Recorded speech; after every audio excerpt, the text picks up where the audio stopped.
Welcome to my channel. This is today's episode of Daily News Clips. But before I get into that, I have to show you my shirt, which you can see on the screen. That's the entire shirt right there. And it's one my wife gave to me, and she told me just this morning, "I love your shirt." And I love her.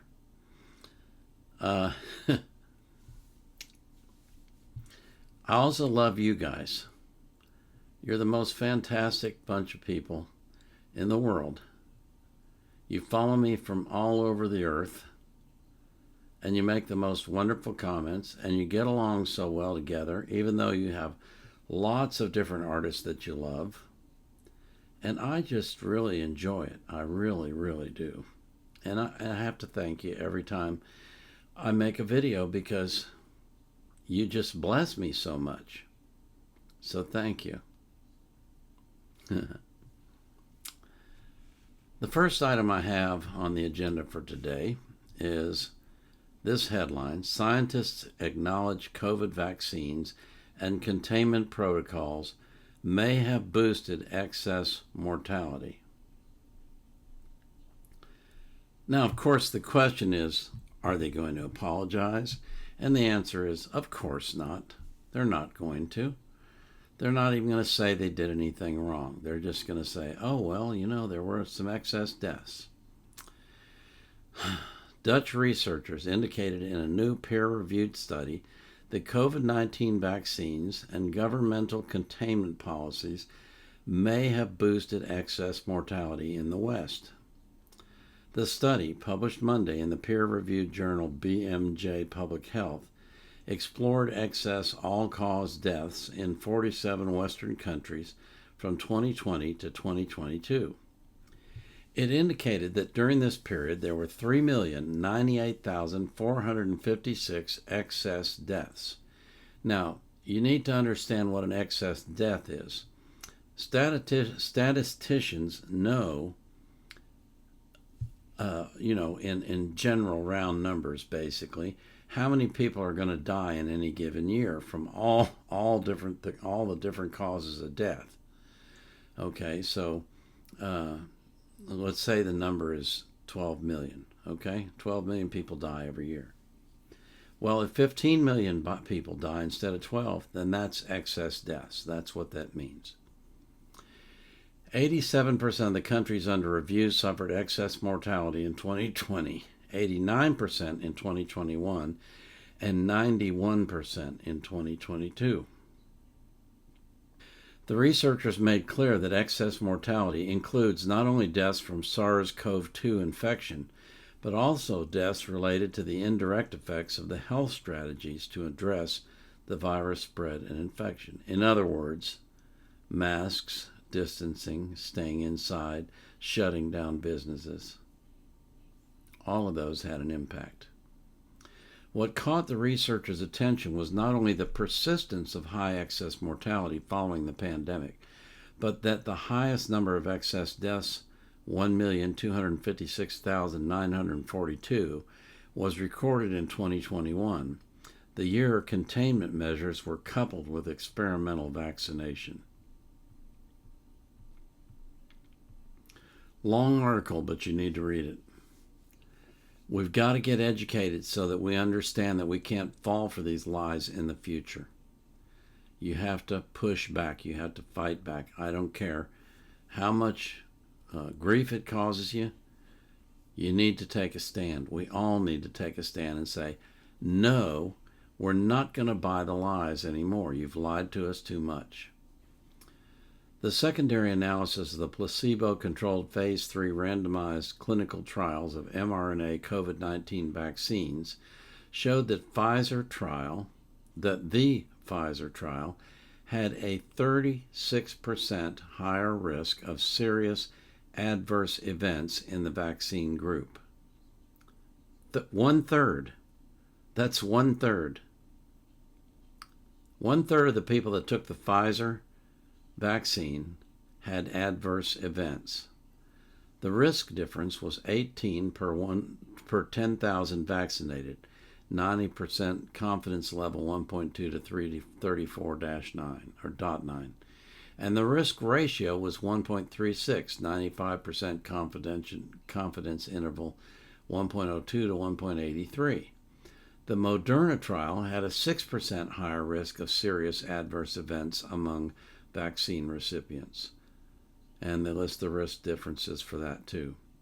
By definition, these serious adverse events led to either death or life-threatening, require inpatient, prolongation of hospitalization, cause persistent, significant disability, incapacity, concern a congenital anomaly, birth defect, or include a medically important event according to medical judgment. In other words, in layman's terms, the strategy of masking up and isolating and distancing and vaccinating with mRNA vaccines resulted in a startling number of extra deaths in the 3 years from 2020 to 2022. Now, in a sane world, what this would mean is that if we ever have another occurrence, and of course now they're beating the drums for the bird flu and they want to do a bird flu vaccine as well, in a sane world, the people that are in charge of public health would say, whoa, let's just back off and think this through carefully before we do anything rash. Because the last time we did something, we caused a lot of extra deaths. But we don't live in a sane world, and so you know where that's headed.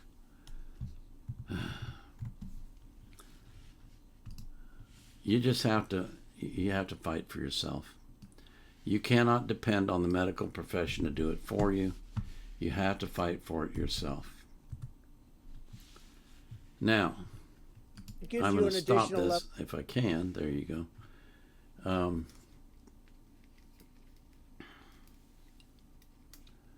I highlighted this because it's so true. It is so absolutely true. This was posted in 2020, and it was the account that posted it was removed from Twitter. I think it gives you an additional level of safety. Many frontline workers won't go there unless they have the hydroxy. It's had a great reputation, and if it was somebody else other than me, people would say, gee, isn't that smart? These people are sick. Pelosi is a sick woman. She's got a lot of mental problems. With the hydroxychloroquine, a lot of good things have come out about the hydroxy. You'd be surprised at how many people are taking it. I happen to be taking it right now, yeah. I want the people of this nation to feel good. I don't want them being sick. Breaking news from the White House, where President Trump just revealed he's now taking the drug hydroxychloroquine. Tell us what the president just said. It will kill you. I cannot stress enough. This will kill you. Well, he shouldn't be taking it. Instead of taking the bait about him taking hydroxychloroquine, let's stay focused on what matters. I came here to Washington, D.C. to tell America nobody needs to get sick. This virus has a cure. It is called hydroxychloroquine, zinc, and Zithromax. I know people want to talk about mask. Hello? You don't need mask. There is a cure. I know they don't want to open schools. No, you don't need people to be locked down. There is prevention and there is a cure. And let me tell you something. All you fake doctors out there that tell me, oh yeah, I want a double-blinded studies. I just tell you, I'm a real doctor. I have radiologists, we have plastic surgeons, we have neurosurgeons like Sanjay Gupta saying, oh yeah, it doesn't work and it causes heart disease. Let me ask you, Dr. Sanjay Gupta, hear me. Have you ever seen a COVID patient? Have you ever treated anybody with hydroxychloroquine and they died from heart disease? When you do, come and talk to me. I say, you know what, I don't care. I'm not gonna let Americans die. Oh, ho, ho, it's magic. You know, never believe it's not so.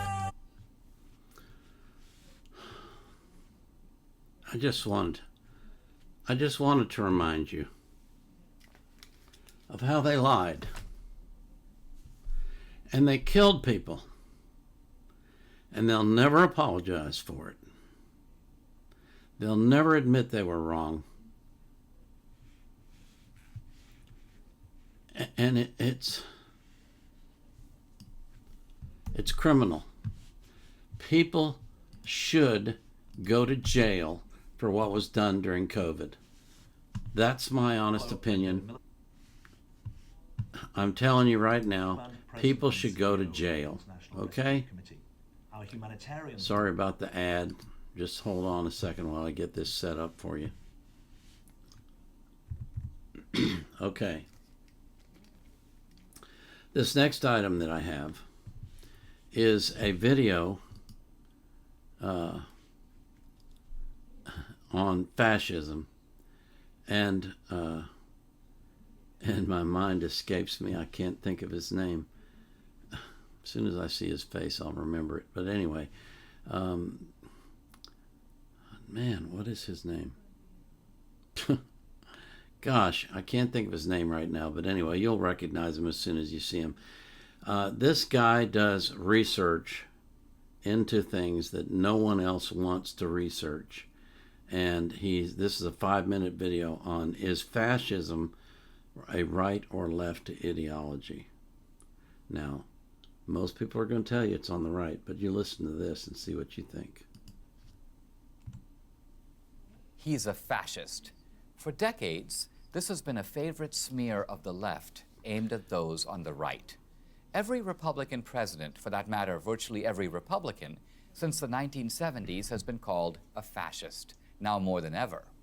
This label is based on the idea that fascism is a phenomenon of the political right. The left says it is, and some self-styled white supremacists and neo-Nazis embrace the label. But are they correct? To answer this question, we have to ask what fascism really means. What is its underlying ideology? Where does it even come from? These are not easy questions to answer. We know the name of the philosopher of capitalism, Adam Smith. We know the name of the philosopher of Marxism, Karl Marx. But who's the philosopher of fascism? Yes, exactly. You don't know. Don't feel bad. Almost no one knows. This is not because he doesn't exist, but because historians, most of whom are on the political left, had to erase him from history in order to avoid confronting fascism's actual beliefs. So let me introduce him to you. His name is Giovanni Gentile. Born in 1875, he was one of the world's most influential philosophers in the first half of the 20th century. Gentile believed that there were two diametrically opposed types of democracy. One is liberal democracy, such as that of the United States, which Gentile dismisses as individualistic, too centered on liberty and personal rights, and therefore selfish. The other, the one Gentile recommends, is true democracy, in which individuals willingly subordinate themselves to the state. Like his philosophical mentor Karl Marx, Gentile wanted to create a community that resembles the family, a community where we are all in this together. It's easy to see the attraction of this idea. Indeed, it remains a common rhetorical theme of the left. For example, at the 1984 convention of the Democratic Party, the governor of New York, Mario Cuomo, likened America to an extended family, where, through the government, people all take care of each other. Nothing's changed. 30 years later, a slogan of the 2012 Democratic Party convention was, "The government is the only thing we all belong to." They might as well have been quoting Gentile. Now remember, Gentile was a man of the left. He was a committed socialist. For Gentile, fascism is a form of socialism, indeed, its most workable form. While the socialism of Marx mobilizes people on the basis of class, fascism mobilizes people by appealing to their national identity as well as their class. Fascists are socialists with a national identity. German fascists in the 1930s were called Nazis, basically a contraction of the term National Socialist. For Gentile, all private action should be oriented to serve society. There's no distinction between the private interest and the public interest. Correctly understood, the two are identical. And who is the administrative arm of society? It's none other than the state. Consequently, to submit to society is to submit to the state, not just in economic matters, but in all matters. Since everything is political, the state gets to tell everyone how to think and what to do. It was another Italian, Benito Mussolini, the fascist dictator of Italy from 1922 to 1943, who turned Gentile's words into action. In his Dottrina del Fascismo, one of the doctrinal statements of early fascism, Mussolini wrote, "All is in the state, and nothing human exists or has value outside the state." He was merely paraphrasing Gentile. The Italian philosopher is now lost in obscurity, but his philosophy could not be more relevant because it closely parallels that of the modern left. Gentile's work speaks directly to progressives who champion the centralized state. Here in America, the left has vastly expanded state control over the private sector, from healthcare to banking, from education to energy. This state-directed capitalism is precisely what German and Italian fascists implemented in the 1930s. Leftists can't acknowledge their man Gentile because that would undermine their attempt to bind conservatism to fascism. Conservatism wants small government so that individual liberty can flourish. The left, like Gentile, wants the opposite, to place the resources of the individual and industry in the service of a centralized state. To acknowledge Gentile is to acknowledge that fascism bears a deep kinship to the ideology of today's left.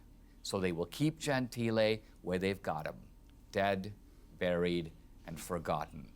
But we should remember, or the ghost of fascism will continue to haunt us. I'm Dinesh D'Souza for Prager University. There.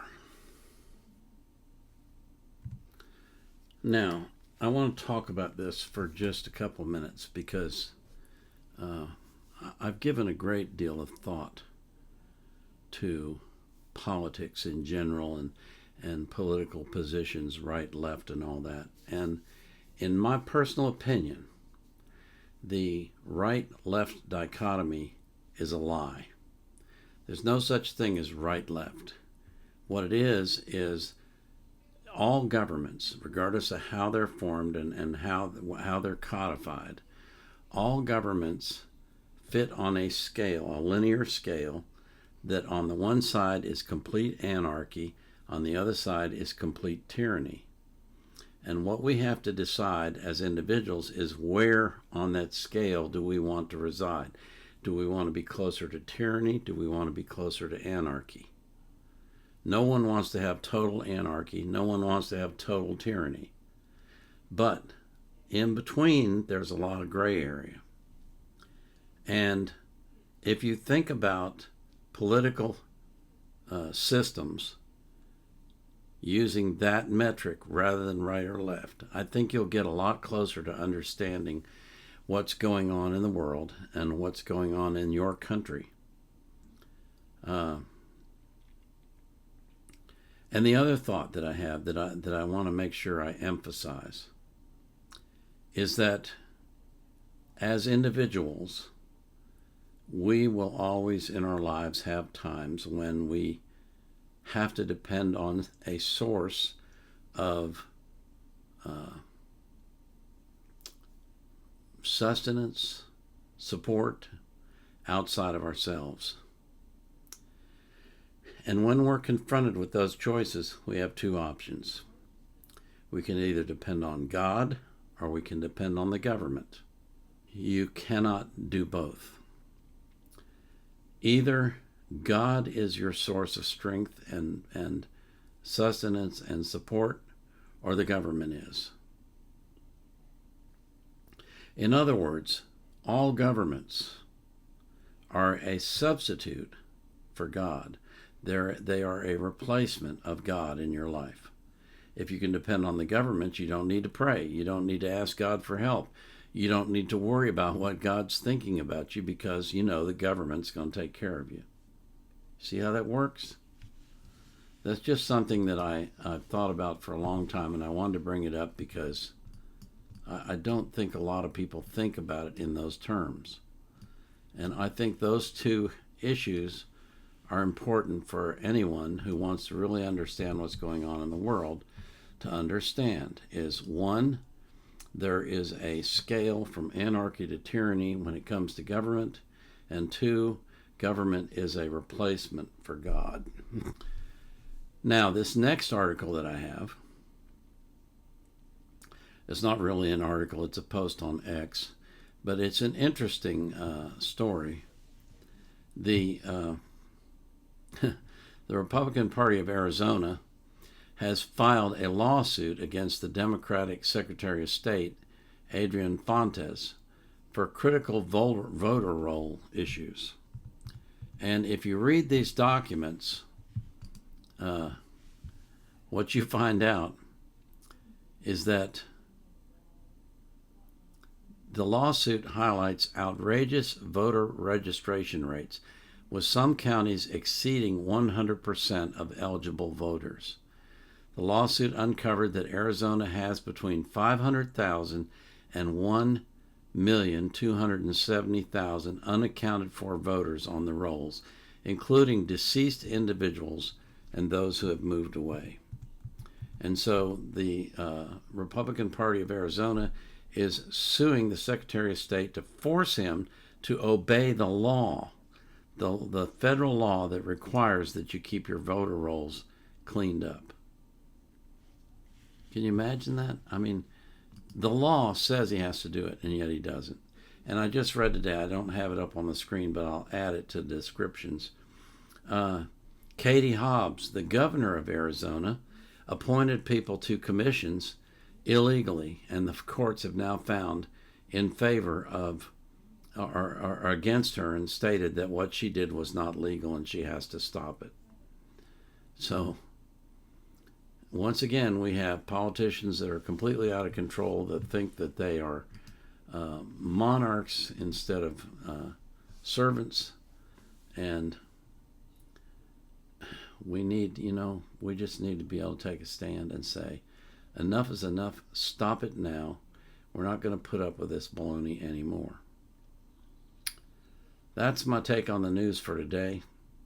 I pray for you that you will have an abundant life, that you will be healthy, that you'll live a long time, that God will keep you safe from harm, and that you will be born again if you're not already.